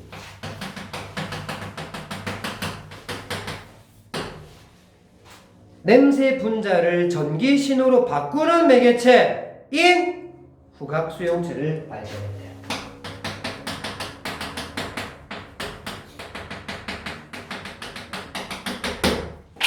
아주 중요한 용어면서 여러분 뭐뭐인 뭐 하면 이거 뭔데? 동격인 거 알죠? 그러면 후각 수용체를 지금 개념 설명했다라고 생각하면서 앞에 다시 보세요. 냄새 분자를 전기 신호로 바꿔준대요.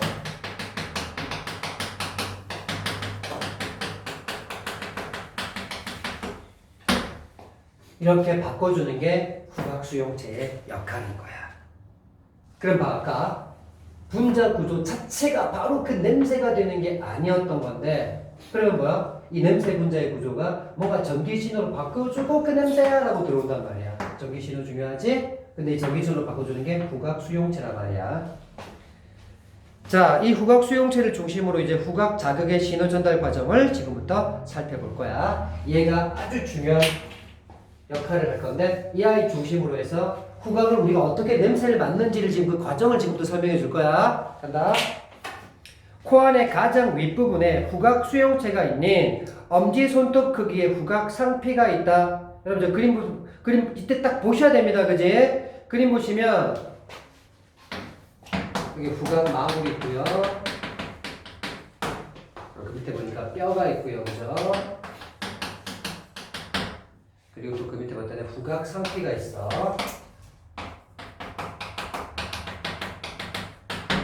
자, 후각 상피의 그림에 보면 뭐 이런 것들이 있어요. 그죠? 이렇게 해가지고 밑에 이렇게 나눠져 있어. 여기도 이렇게 해가지고 이렇게 나눠져 있어. 이런 식으로 돼 있지. 봐.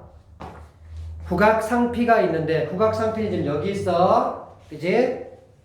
여기에 지금 뭐가 있다고? 후각 수용체가 여기 있다고. 다시 봐. 코 안의 가장 윗부분에 후각 수용체가 있는 후각 상피가 있단 말이야. 이 후각 상피 안에 후각 수용체가 있단 말이야, 지금. 그래서 냄새 분자는 우리가 호흡할 때 공기에 실려 이 후각 상피로 간단 말이야. 자, 그럼 냄새를 맡았어. 이 냄새 분자는 어디로 간다고? 이 후각 상피로 간단 말이야, 처음에. 왜? 이 냄새 분자가 전기 신호를 바꿔야 이게 무슨 냄새인지 우리가 알아차리니까 후각 수용체한테 가야 될 거 아니야. 이 후각 수용체가 있는 곳이 여기니까. 오케이? 그래서 후각 상피로 가는데 방향에 따라 정방향 그 경로와 역방향 경로가 있대. 즉 우리가 호흡할 때야. 그럼 우리 호흡할 때 생각해봐. 여기서 들숨이 있고 날숨이 있단 말이야. 그게 호흡이잖아, 그치? 그러면 정방향 경로와 역방향 경로가 있는데 전자가 정방향이겠지.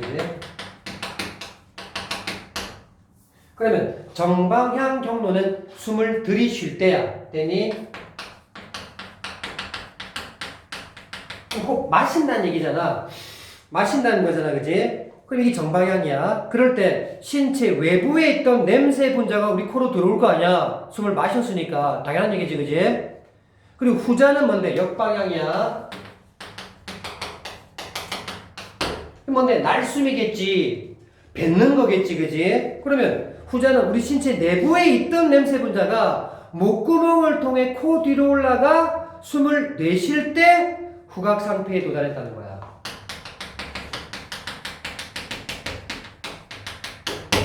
자, 어떻게 달라? 숨을 마실 때, 들이쉴 때 바깥에 있던 냄새 분자가 우리 몸 안으로 들어와, 즉 코로 들어와서 후각 상태로 갔을 거야. 맞지, 그지? 근데 여기는 내쉴 때야. 그럴 때는 몸의 안에 있던 냄새 분자 구조가 올라오다 목구멍에서 코로 갔다가 이 코 안에 상피 구조로 갔다 이 말이야. 그래서 냄새를 맡게 된다는 얘기야. 두 가지 방향이 있었어요. 어쨌건 둘 다 공통점은 뭔데? 후각 상피로 가야 된다는 얘기야. 자, 후자를 통해 이동한 냄새 분자는 후자를 통해서 어떻게 되는데? 내쉴 때 안에 있던 냄새 분자가 목구멍, 코를 향해 후각 상피로 간 거야. 그지? 그럴 때는 이 냄새 분자는 미각으로 느낀 맛을 더 풍부하게 할 수 있대. 이쪽이지, 그지? 미각이 더욱더 풍부해진대.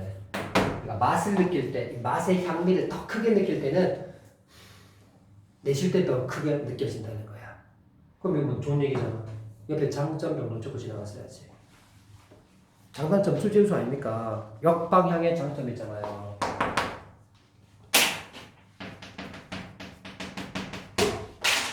다음, 이러한 경로를 통해 냄새 분자가 도달한 후각 상피에는 자, 어떻게?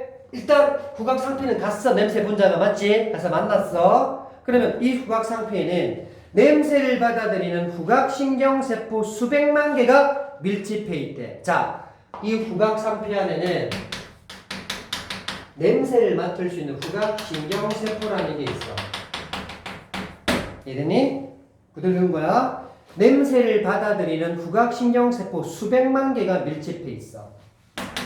엄청나게 많네. 그러면 이 세포 무슨 세포야? 신경세포지, 그지? 이 신경세포의 말단에는 제일 밑에지 가느다란 섬모들이 뻗어나와 얇은 점액질층에 잠겨있대. 그때 그림 빨리 봤어야 되지. 지금 얘들이 뭔 것 같아? 얘들이 후각신경세포 같지. 그리고 이 후각신경세포의 말단 제일 밑에는 선모가 뻗어나와 있어. 이거 짜잘한 요거 뿌리 같은 거, 잔뿌리 같은 거, 요게 선모겠지. 뭐가 털 못 잔지는 알지? 그 정도는. 그리고 그 선모들이 뻗어나와 어디에 담겨 있다고? 점액질층에 담겨 있지. 여기 음영 들어가 있는 요 부분이 점액질층 알겠니? 그지? 관련 정보를 줄 때는 반드시 그림이나 그래프에 그 설명이 없으면 연결시켜서 표시해 놔야 된단 말이야. 다음, 잠겨 있고, 이제 선모 표면에는 특정한 몇 종류의 분자와 선택적으로 결합하는 막 단백질인 후각 수용체가 점점이 박혀 있대. 자, 이 선모 표면에, 요 선모 표면에, 요 선모 표면에 눈에는 안 보여. 후각 수용체가 여기에 표면에 들러붙어 있었던 거야. 이해되니? 아까 후각 상피에 이 전체 후각 상피라 그랬어. 이 후각 상피에 뭐 있다 그랬어? 후각 수용체 있다라고 얘기했지. 근데 알고 보니 그 후각 그 수용체는 좀 더 구체적으로 어디 있었다? 요거 선모의 표면에 있었단 말이야. 이해됐니? 신경세포가 엄청나게 많은데 그 신경세포의 말단의 선모의 표면에 후각 수용체가 있었단 말이야. 이런 식으로. 그 다음. 근데 여기서 이제 우리가 중요한 내용이 하나 나와요. 봐. 일단 후각 수용체의 정체는 막 단백질이네. 단백질이야. 근데 여러분, 그것도 자주 읽으면 나와요. 우리 그 신경 전달 물질 배웠잖아, 저번에. 그거 받아들이는 수용체 있었지. 나중에 보면 암파 수용체, NMDA 수용체 막 이런 게 나올 건데 그 수용체가 다 뭘로 돼 있냐? 단백질로 돼 있어. 대부분 수용체는 단백질이다. 그 다음.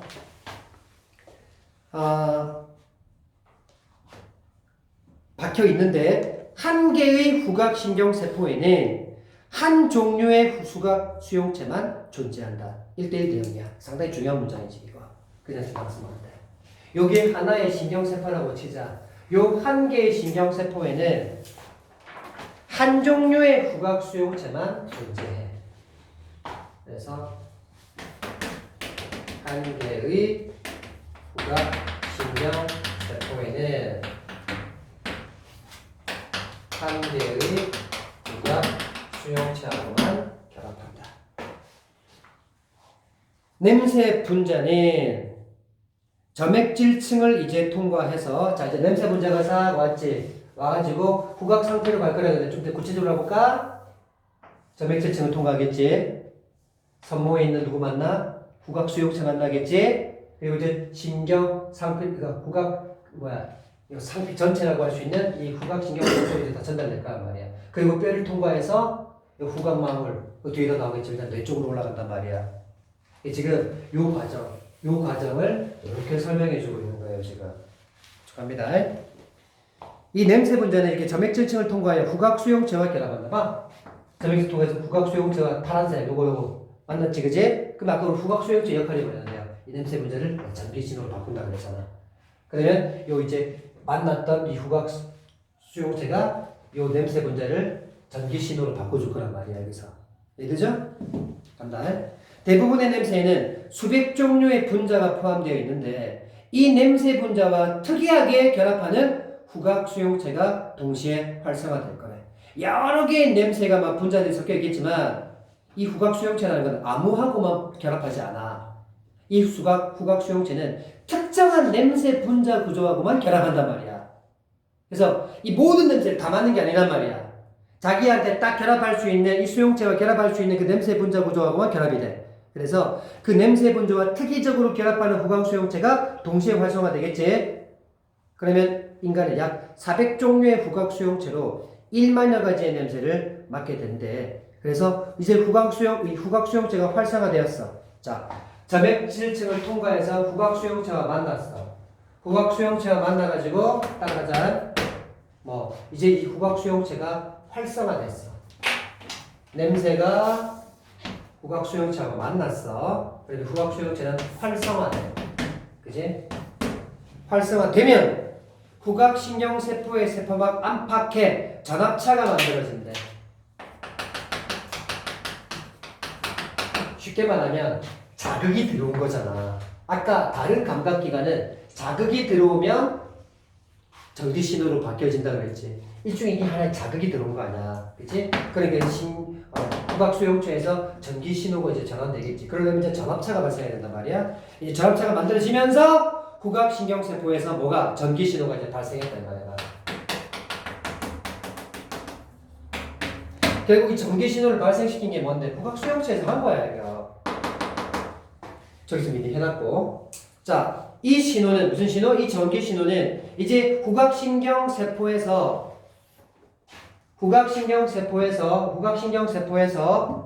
뻗어나온 긴 돌기. 긴 돌기. 여기 축삭이겠네. 이해되니? 이 축삭을 타고 뼈에, 여기 그림으로 보면 요 사이 여기 더 있죠. 요 그림에 보시면 요 후각상피 그림 말고 그 위에 이렇게 막 줄같이 이렇게 막 있네. 줄처럼. 그지? 줄처럼 이렇게. 그 줄 위에 뼈가 있잖아, 지금. 그지? 그러니까 요게 뭐야? 축삭이라고 보면 되겠네요. 요거 축삭. 그래서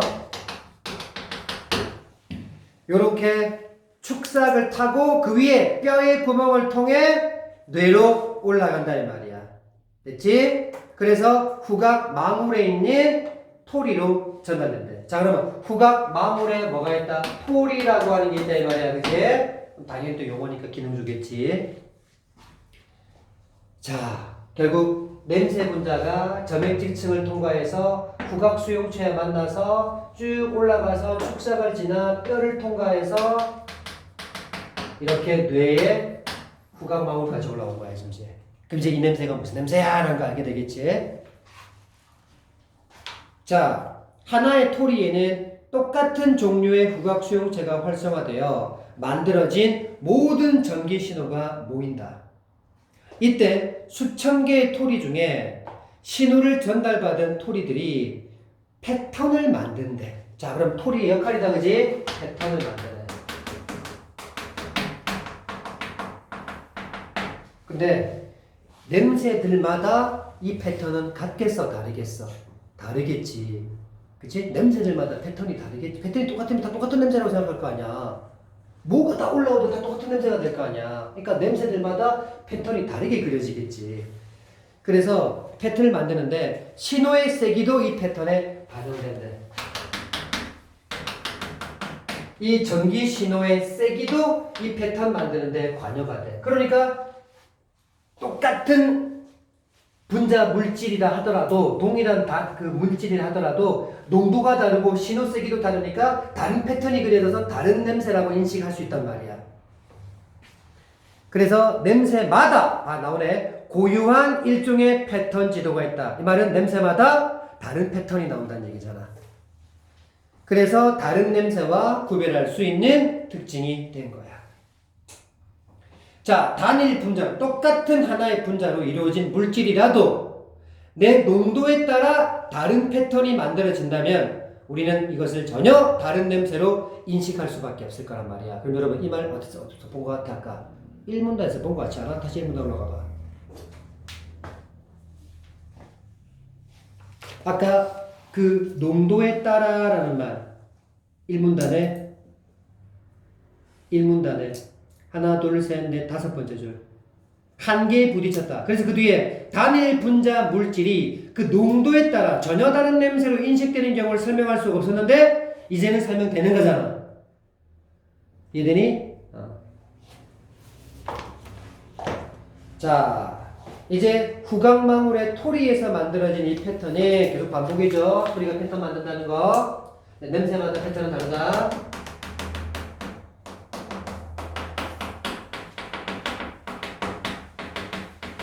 그러니까 다른 냄새라고 생각하는 거겠지.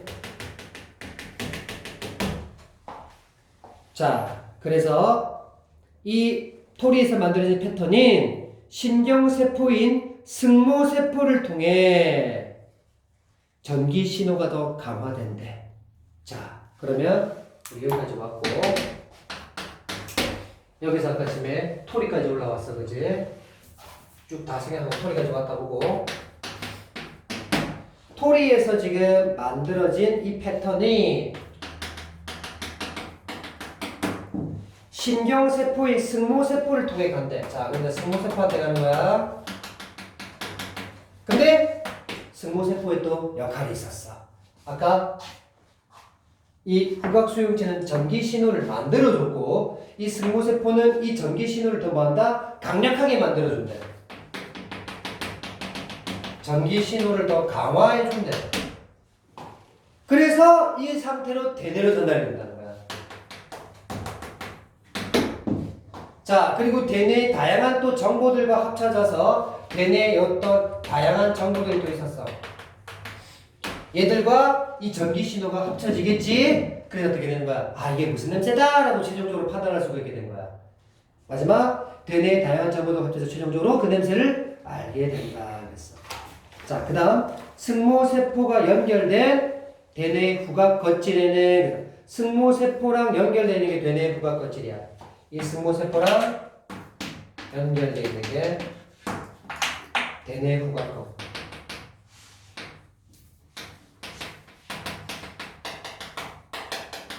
이것도 하나의 구성 요소니까 기능 역할 나오겠죠. 과학 지문에는 그 각 구성 요소들의 기능 역할은 무조건 출제 요소입니다. 이런 거 출제 요소잖아요.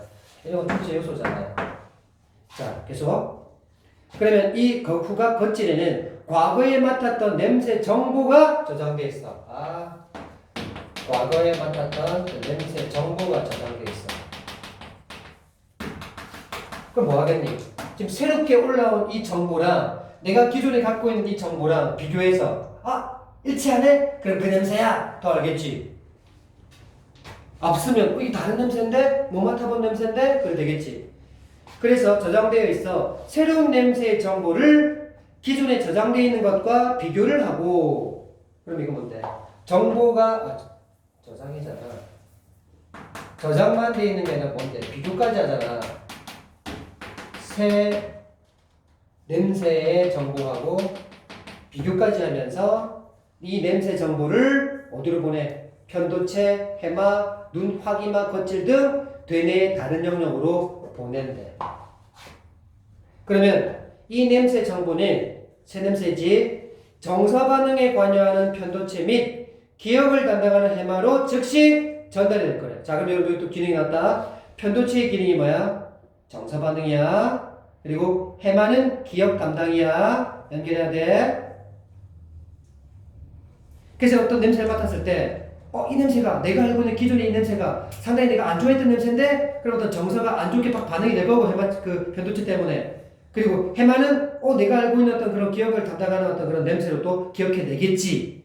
그래서 이 때문에 어떤 냄새를 맡으면 무의식 중에 즐겁거나 불쾌한 감정을 느낄 수 있는 건 뭐 때문이야? 편도체가 전달되기 때문이야. 편도체. 그래서 순식간에 그 과거의 기억이 떠오를 수가 있다. 그 뭔데? 해마 때문에 그런 거 아니야? 기억이 떠오르는 거는. 예를 들어 내가 10년 전에 어떤 냄새를 맡았어. 너무 좋은 기억이 있었던 거야. 그러면 이 냄새를 그 좋은 기억과 탁 매칭시킬 수 있는 건 편도체와 그 해마가 그 역할을 해줬기 때문인 거야. 그치? 내가 이 후각권질에서 각각 편도체와 그쪽을 다 보내줬기 때문에 냄새의 정보를. 그리고 눈확 이마 겉질에서는 봐라. 아까 대뇌 후각권질에서 어디로 보냈었어 아까? 편도체, 해마, 눈확 이마 겉질 이렇게 보낸다고 했잖아. 얘는 정서기능, 얘는 기억기능. 하나 빠졌잖아, 그지? 근데 요거 마지막으로 설명해 주는 거야.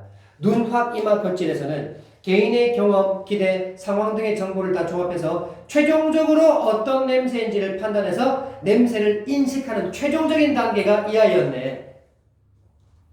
정서, 기억, 최종, 냄새, 인식.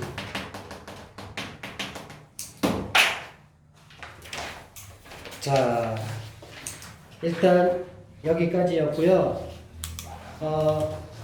26번 같은 경우는 그제 문제가 좀 쉬웠어요. 5번 같은 경우에 냄새를 맡으면 순식간에 기억이 떠오르는 이유가 뭔데 이 두 대뇌 후각겉질에서 이 올라왔던 새로운 정보를 편도체, 해마 이런 식으로 나눠줬기 때문에 그게 기억이 확 살아난 거죠. 26번 내용이죠. 27번에 적절치 않은 걸 찾아냈는데요. 이번에 엑셀과 번은 발견했겠군 그랬는데 뭘 발견했는데 후각 수용체를 발견한 사람 아닙니까? 냄새 구조의 냄새 분자의 구조에 따라 냄새가 인식되는 방법을 발견한 게 아니죠. 오히려 이거는 안 되는 게 냄새 분자의 구조에 따라 그 구조에 따라 냄새가 인식되는 게 아니었던 걸 오히려 밝힌 사람이잖아요, 이 사람들은. 이해돼?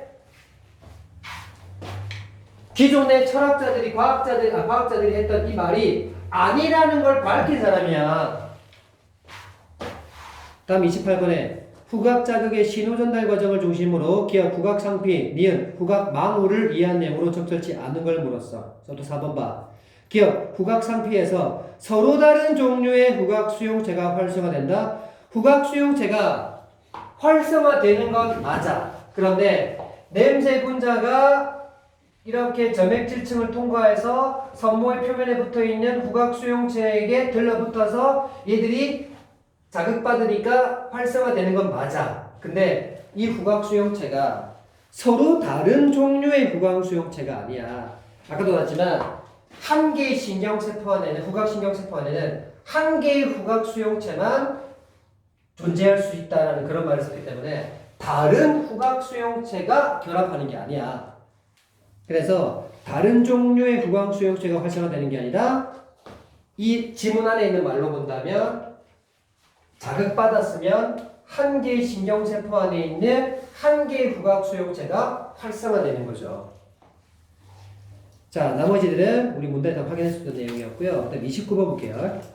전자코. 자, 이런 것들 왜 나왔니? 사례 적용이야. 자, 그러면 전자코가 우리 뭐하고 같을까? 사람의 후각과 같은 거지. 질병 조기 진단, 식품의 신선도 측정 등에 두루 쓰인다. 최근 사람의 후각과 원리가 비슷한 6가지 나노금 입자로 구성된 이 전자코가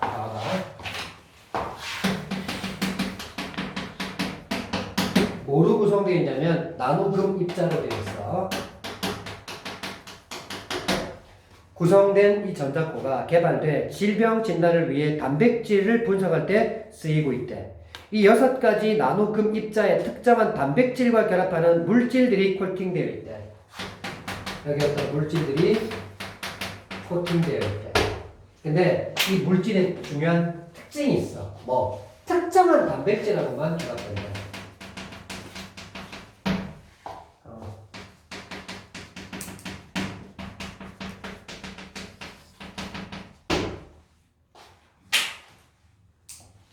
그러면 아까 어떤 아무하고나 결합하지 않고 그 특정한 냄새하고만 결합하는 게 누구였어? 후각 수용체였거든.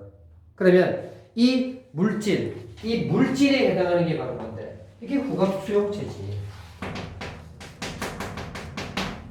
이거는 사람의 후각을 얘기하는 거고. 그럼 이 나노금 입자는 뭐겠어? 지금 이 후각 수용체가 그지 있는 곳이지 뭐 어디야? 이 후각 상피 안에 있지. 그지? 이 후각 상피에 있지. 후각 상피. 이 후각 상피에는 이렇게 이 후각 상피에는 후각 수용체가 있잖아. 그리고 저는 이 나노금 입자에도 어떤 특정한 물질이 코팅되어 있단 말이야. 대응할 수 있는 짝들을 여러 발견했다면 이 선택지가 너무 쉬워진단 말이지.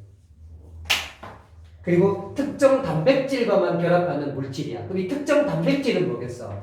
냄새 분자겠지. 어떤 아무 냄새하고는 안 붙어. 이 후각 수용체는 그 특정한 냄새 분자하고만 결합한단 말이야. 자, 그래서 코팅되어 있다. 나노금 입자는 형광물질과 결합한 상태인데 이 단백질이 결합을 하면 단백질이 뭔데? 냄새 분자라고. 그지? 이 냄새가 딱 들어오면 형광물질이 분리되면서 빛을 낸대. 나노금 입자와 특정 단백질이 결합을 하는 거야. 그지? 그럼 이 딱 결합하면 이 특정 물질인 형광물질이 싹 분리되면서 빛을 낸대.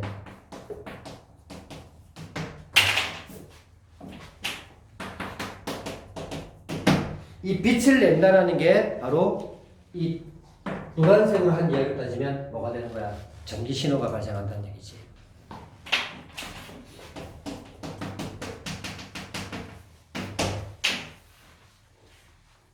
그래서 나노금 입자와 단백질의 결합 여부 및 결합하는 정도에 따라 이 빛의 세기가 달라질 것이고, 이러한 빛들이 만드는 빛의 분포는 그 단백질마다, 그 냄새마다 다른 고유한 특징들이 있을 거란 말이야. 그러면 그 단백질마다, 그 냄새마다 다른 고유한 특징이 있다는 말은 지문에 어떤 말로 대체할 수 있겠어? 고유한 패턴이 있을 거란 말이야. 냄새마다 다른 패턴이 있을 거라고 했잖아. 그걸 패턴 지도라고 얘기했지. 고유한 패턴 지도라는 말 써서 지문에서는. 이런 빛의 분포를 컴퓨터로 결국 분석을 한대. 그러면 이 컴퓨터에 해당하는 말은 뭔데? 우리 뇌겠지. 뇌가 그걸 분석을 하고 기존의 데이터와 비교해서 단백질의 종류를 파악한다. 그러니까 기존의 데이터, 내 머리에 기존에 저장되어 있는 어떤 거하고 새로 들어온 정보하고 막 비교하면서 이게 무슨 냄새다 인식하게 될 거란 말이야. 자, 그래서 아닌 거 물었을 때 4번 해봐. 승모세포와 나노금 입자는 대상과의 결합 여부와 정도를 알려준다는 점에서 유사하다 그랬는데, 지금 나노금 입자는 이 대상, 특정 단백질이라는 대상과 어떻게 결합하냐에 따라서 그 정도에 따라서 뭐 빛의 세기가 달라지고 아까 위에 얘기했어. 좋아, 약간 좋아. 그런데 승모세포가 그런 역할을 했다고? 아니, 승모세포는 전기 신호를 더 강화시켜주는 역할밖에 안 해. 그래서 어떤 특정 아이와 결합했는지 그 여부에 따라서 뭐 달라지게 해주고 뭐 그런 게 아니야. 그래서 유사한 게 절대 아닙니다. 자, 나머지들은 지금 지적해줬던 이런 거 한번 대입하면서 선택지 한번 읽어보시기 바랍니다. 자, 혹시 버스 타고 가시는 분들은 빨리 나가야 되겠다, 그지? 혹시 모르니까.